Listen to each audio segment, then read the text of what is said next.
Salam penuaian, salam terobosan. Semangat pagi! Semuanya semangat pagi. Apa kabarnya Bapak Ibu semuanya? Ya, senang sekali hari ini Jumat 24 Januari 2025 boleh bersama-sama kembali dengan Bapak Ibu anak-anak Tuhan yang luar biasa ya. Nah, pada satu kali Bapak Ibu sekalian yang dikasihi oleh Tuhan, ada seorang pria yang begitu stres di dalam kehidupannya sampai dia merasa dunia tidak adil. Keluarganya tidak harmonis, ia sering bertengkar dengan istrinya, dan anak-anaknya juga jarang mau ngobrol, apalagi mendengarkan nasihat daripada si ayah ini. Nah, di tempat kerja, ia menghadapi pemotongan gaji, sehingga kemudian keuangan di dalam keluarganya goyah. Dan ini membuat dia depresi dan bertanya-tanya, Tuhan, kapan ini semua berakhir? Tuhan, mengapa dunia ini begitu pahit? Dan kemudian Bapak Ibu sekalian, puji Tuhan, ayah ini ya, pria ini datang ke rumah pendetanya. Nah, sampai di rumah pendetanya, maka disuguhilah oleh pendetanya itu secangkir kopi. Dan kemudian si ayah ini atau pria ini mulai meminum kopi itu. Dan kemudian dia alangkah kagetnya, si pria ini kemudian berkata, Pak Pendeta, ini kopi pahit banget, nggak enak. Terus pendetanya, dia tersenyum, dia bilang, nah, begitulah kehidupan. Tanpa Tuhan rasanya pahit banget. Tapi tenang ya, bro. Ini ada gula ya. Nah, nanti kopinya dicampur dengan gula. Nah, Bapak Ibu sekalian, hidup ini memang sering pahit. Tetapi bersama Tuhan selalu ada gula yang namanya pengharapan dan kemenangan. Bersama saya ucapkan pengharapan dan kemenangan. 2, 3, pengharapan dan kemenangan. Pergumulan, Bapak Ibu sekalian, itu adalah bagian daripada kehidupan yang tidak bisa dihindari. Selama kita masih hidup di atas muka bumi ini, kita selalu menghadapi yang namanya pergumulan hidup, mengalami persoalan, mengalami tantangan, mengalami rintangan di dalam hidup ini, ya. Tetapi percayalah Bapak Ibu sekalian, kalau kita ada di dalam Tuhan, seperti yang ditulis dalam kitab Roma pasal 8 ayat yang ke-37, kita tahu akhir nasib daripada hidup kita, yaitu lebih daripada orang-orang yang menang, bukan karena kita hebat, tapi karena Tuhan Allah yang hebat, itu yang menyertai kita. Jadi, waktu kita menghadapi atau mengalami yang namanya pergumulan, yang pertama kita harus tetap percaya kepada Tuhan dan kita harus tetap percaya bahwa rencananya itu baik dan indah bagi kita. Alkitab bilang tidak ada rencananya, tidak ada rancangannya yang jahat untuk kita. Alkitab juga bilang tidak ada rencana dan rancangannya yang gagal untuk kita, Bapak Ibu sekalian. Ingat, dia datang ke dunia ini, Yesus datang ke dunia ini untuk memberi kita hidup dan hidup itu di dalam segala kelimpahan. Satu kali seorang pria dia mau melakukan penerbangan ya, tetapi kemudian itu karena macet jalannya luar biasa Bapak Ibu sekalian, sehingga dia tiba di airport terlambat Bapak Ibu sekalian, sehingga dia ketinggalan pesawat. Dan kemudian pria ini mulai marah-marah Bapak Ibu sekalian. Nah, kemudian waktu pria ini marah-marah, tak lama kemudian mendengar berita bahwa pesawat yang seharusnya dia tumpangi ternyata kemudian mengalami kecelakaan. Bukankah kita sering mendengar kisah-kisah yang seperti itu? Kadang-kadang kita nggak mengerti, Bapak Ibu sekalian, mengapa pergumulan itu datang dalam hidup kita. Tetapi percayalah, Tuhan kita itu bukan Tuhan yang buta. Tuhan kita adalah Tuhan yang tahu, Tuhan yang maha tahu, Tuhan yang maha hadir di setiap musim kehidupan kita. Tuhan tak pernah meninggalkan kita sedetik pun juga. Nah, ketika kita percaya kepada Tuhan, kita percaya kepada firman-Nya, kita percaya kepada rencananya, maka kita dapat menghadapi pergumulan demi pergumulan itu dengan damai sejahtera. Mengapa? Karena kita tahu bahwa Tuhan itu memegang kendali. Makanya disebut bahwa Tuhan itu adalah Tuhan Allah yang berdaulat. Ya. Nah, bicara soal penyertaan Tuhan, ya, Tuhan itu nggak pernah berjanji kalau Tuhan yang menyertai, kita tidak akan mengalami pergumulan. Daud sendiri dalam kitab Mazmur pasal 23 yang berkata tentang Tuhan adalah gembala yang baik. Daud berkata, sekalipun aku berjalan di dalam lembah kekelaman, aku tidak takut bahaya, sebab tongkatmu dan gadamu itulah yang menghibur aku. Kalau kita belajar kisah daripada Daud, Bapak Ibu sekalian, Daud waktu menggembalakan kambing dombanya di ladang, Bapak Ibu sekalian, ya, dia menghadapi yang namanya singa, dia menghadapi yang namanya beruang, Bapak Ibu sekalian. Tetapi karena Daud menghadapinya bersama dengan Tuhan, maka singa dan beruang itu dikalahkan. Di zaman modern kita nggak ketemu dengan yang namanya beruang atau singa, ya. Tetapi kita mengalami yang namanya beruang dan singa dalam bentuk yang lain, yaitu dengan masalah-masalah. Mungkin masalah ekonomi, masalah keluarga, masalah kesehatan, masalah relationship, masalah pergumulan dalam persahabatan, dan lain sebagainya. Maka itu Bapak Ibu sekalian, ketika masalah itu datang, sekali lagi yang pertama, kita harus tetap percaya kepada Tuhan dan percaya kepada rencananya. Dan ingat, rencana Tuhan tidak pernah gagal. Yusuf, anak daripada Yakub itu, kita tahu Bapak Ibu sekalian, Alkitab berkali-kali mengatakan bahwa Tuhan menyertai Yusuf. Tapi lihat, Tuhan menyertai Yusuf, Yusuf mengalami yang namanya dimasukkan ke dalam sumur.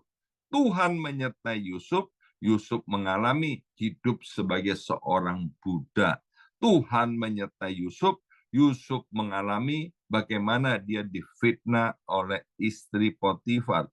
Tuhan menyertai Yusuf, bagaimana Yusuf juga dimasukkan ke dalam penjara. Tapi ketika Yusuf mengalami masa-masa yang tidak baik, masa-masa yang pahit, dia tetap fokus kepada Tuhan, dia tetap percaya akan Tuhan dan janjinya, percaya akan Tuhan dan firman-Nya. Akhirnya, kita tahu ending daripada kehidupan Yusuf, happy ending. Seperti Daud, Bapak Ibu sekalian, ya. Tuhan kemudian mengangkat Yusuf menjadi penguasa orang nomor 2 di Mesir. Tuhan mengangkat Daud menjadi raja yang terhebat di Israel. Nah, yang kedua, waktu kita mengalami pahitnya kehidupan ini, mari kita lihat di dalam kitab Roma pasal 10 ayat yang ke-17. Dikatakan, iman timbul dari pendengaran dan pendengaran oleh firman Kristus. Maka yang kedua, Bapak Ibu sekalian, ketika kita mengalami pahitnya hidup ini, mengalami pergumulan, ayo Bapak Ibu sekalian, terus perkuat iman kita. Melalui apa? Melalui firman Tuhan. Ya, tadi malam Pastor Aris Zulkarnain dalam acara Worship from Home, yang mana Bapak Ibu bisa mendengarkan lagi ulangannya khotbah itu di YouTube channel dari Gereja BMC New York ya. Jadi kita perlu ada waktu-waktu untuk kita berhenti dari semua kegiatan kita, berdoa, menenangkan diri saat teduh dengan Tuhan, dan menikmati hubungan yang intim dengan Tuhan. Salah satunya, selain melalui doa, tentu melalui perenungan pribadi dengan firman Tuhan, Bapak Ibu sekalian. Saya adalah orang yang tidak hafal jalan. Istri saya juga sama, Bapak Ibu sekalian, setali tiga uang. Jadi kami ini mengandalkan yang namanya GPS, ya GPS. Satu kali, Bapak Ibu sekalian, kami punya kebiasaan begini. Kalau kami mau berangkat ke satu daerah, maka saya akan memasukkan alamat tempat yang akan saya tuju. Demikian juga istri saya memasukkan alamat tempat yang akan dituju ke GPS HP saya maupun ke GPS di HP istri saya, ya. Kemudian kami saling cocokkan berapa mile, kemudian berapa jam kami akan tiba di tujuan, ya. Nah, beberapa kali Bapak Ibu sekalian, kami ini udah sama alamatnya udah pas, tapi kami sampainya itu di persawaan, ya. Nggak ada gedung, nggak ada rumah. Artinya apa? GPS itu bisa salah, ya. GPS itu bisa salah, tetapi firman Tuhan tidak pernah salah. Maka itu Bapak Ibu sekalian, waktu kita menghadapi masalah, menghadapi pahitnya hidup ini, mari Bapak Ibu sekalian, kita kuatkan iman kita melalui firman Tuhan. Sebab firman Tuhan itu yang akan memberikan petunjuk kepada kita apa yang harus kita lakukan. Firman pula lah yang akan memberikan penghiburan kepada kita, dan firman itu pula lah yang akan memberikan kekuatan kepada kita. Tanpa firman Tuhan, itu seperti seorang tentara tidak pakai pistol, seperti seorang tentara tanpa senjata, Bapak Ibu sekalian. Lah kalau tentara tidak pakai senjata dalam peperangan, dia akan mengalami yang namanya kekalahan. Sekali lagi, Tuhan mau agar kita itu lebih daripada orang-orang yang menang, ya. Nah, yang ketiga, Bapak Ibu sekalian, ayo terus bangun hubungan yang intim dengan Tuhan. Yohanes 15 ayat yang ke-7 itu adalah ayat emas kita untuk bulan Januari 2025. Jikalau kamu tinggal di dalam aku, kata firman Tuhan, dan firmanku tinggal di dalam kamu, mintalah apa saja yang kamu kehendaki dan kamu akan menerimanya. Stay connected. Itulah subtema untuk bulan Januari 2025. Maka itu Bapak Ibu sekalian, mari ini mumpung masih awal tahun di 2025, bangun hubungan yang intim dengan Tuhan. Mulailah kebiasaan-kebiasaan yang baik untuk terus stay connected dengan Tuhan, ya. Seorang pria berdoa agar mendapatkan pekerjaan yang baik. Ketika kemudian ditanya apakah dia sudah mengirim lamaran pekerjaan, dia berkata, belum, saya cuman berdoa saja. Yang nggak boleh, Bapak Ibu sekalian, ya, berdoa dan bekerja. Bukan hanya berdoa, nggak bekerja. Bukan hanya berdoa, nggak ada usaha. Tapi sebaliknya juga nggak boleh bekerja, ya kan, berusaha tanpa doa. Doa itu adalah komunikasi dua arah. Pastor Hengki Setiawan hari Minggu pertama bulan ini, Bapak Ibu sekalian ya, di gereja dalam khotbah onsite-nya dikatakan doa adalah dengan otoritas Allah. Jadi waktu kita berdoa, waktu kita stay connected dengan Tuhan, maka kita itu punya otoritas Allah.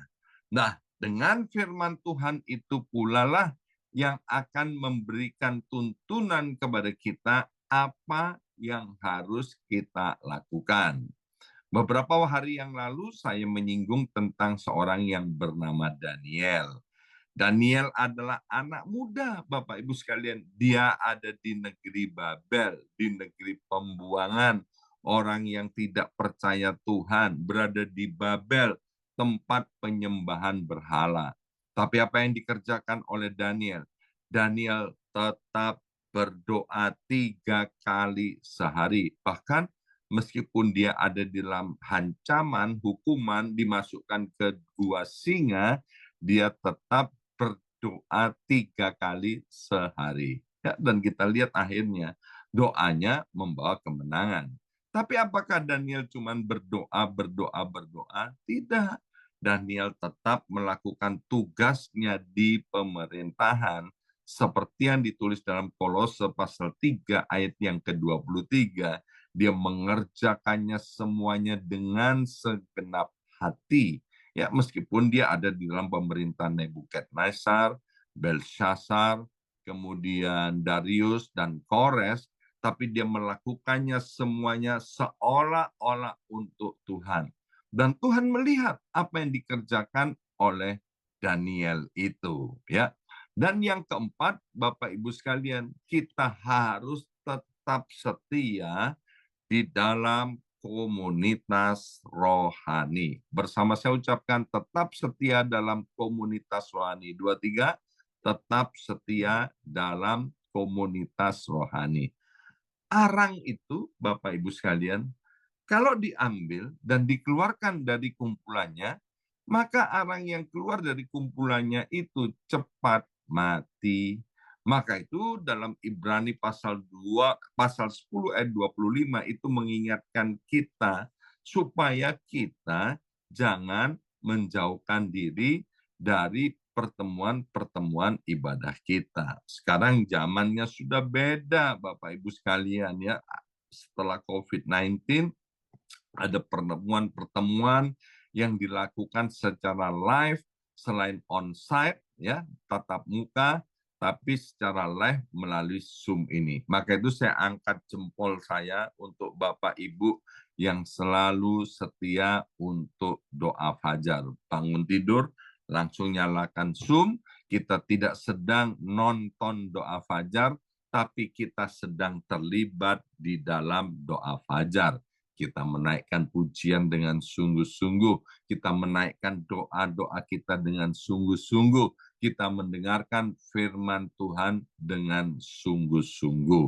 Ya, itu bagus sekali Bapak Ibu sekalian. Biarlah kebiasaan ini terus dilakukan oleh kita. Nah, waktu kita setia di dalam komunitas kita, Bapak Ibu sekalian, disitulah kita mendapatkan kekuatan. Ya, saya sering katakan begini, waktu kita senang, waktu kita gembira, waktu kita sukacita, kalau itu dibagikan ke komunitas kita, maka sukacitanya jadi double. Waktu kita sedang susah, waktu sedih, ketika kita bagikan ke komunitas kita, maka kesedihannya, kesusahannya itu berkurang separuhnya ya. Nah, di dalam komunitas ini kita saling mendoakan satu dengan yang lainnya sehingga beban-beban itu kita angkat bersama-sama kepada Tuhan Yesus. Masih ingat enggak ada seorang yang sedang lumpuh, kemudian diangkat oleh 4 orang sahabatnya, dinaikkan ke atap rumah, diturunkan di hadapan Yesus Kristus Tuhan. Dan akibatnya apa? Orang ini jadi sembuh. Kenapa? Karena dia punya teman-teman yang peduli. Saya percaya inilah komunitas yang tepat bagi Bapak Ibu sekalian di mana kami siap untuk saling mendoakan satu dengan yang lainnya. Bahkan ketika Bapak Ibu ada di dalam pergumulan, kami pun siap untuk mengulurkan tangan, membantu, menolong, menjadi kepanjangan tangan Tuhan untuk menolong Bapak Ibu semuanya ya. Nah, hari ini kita belajar bersama-sama bagaimana ketika kita menghadapi pahitnya kehidupan ini. Bagaimana ketika pergumulan yang pahit itu datang, kita harus tetap percaya kepada Tuhan dan rencananya. Yang kedua, kita harus terus menguatkan iman kita melalui firman Tuhan. Dengarkan terus firman Tuhan, renungkan dan lakukan. Disitulah kita akan mendapatkan iman yang kuat. Dan yang ketiga, bangun hubungan yang intim dengan Tuhan. Mazmur 91 ayat yang ke-14, kalau kita intim dengan Tuhan, di situ ada perlindungan Tuhan yang sempurna. Dan yang keempat, tetap setia di dalam komunitas rohani. Mari kita berdoa. Materaikan setiap benih kebenaran firman Tuhan ini, ya Aba, ya Bapa, kami tahu Engkau sangat mencintai dan mengasihi kami, sehingga tak ada habis-habisnya Engkau terus berbicara, mengingatkan kami, karena Engkau ingin kami ini mengalami bukan pahitnya kehidupan, tapi mengalami keindahan dan nikmatnya hidup ini, karena kami ada di dalam Tuhan, dan Tuhan ada di dalam kami. Kami percaya Tuhan akan kebenaran firman-Mu, bahwa ujung-ujung daripada semuanya ini, kami yang dicintai dan dikasih oleh Yesus Kristus Tuhan, kami lebih daripada orang-orang yang menang. Karena Engkau yang berperang ganti kami. Dalam nama Yesus kami sudah berdoa. Haleluya. Amin, amin, amin.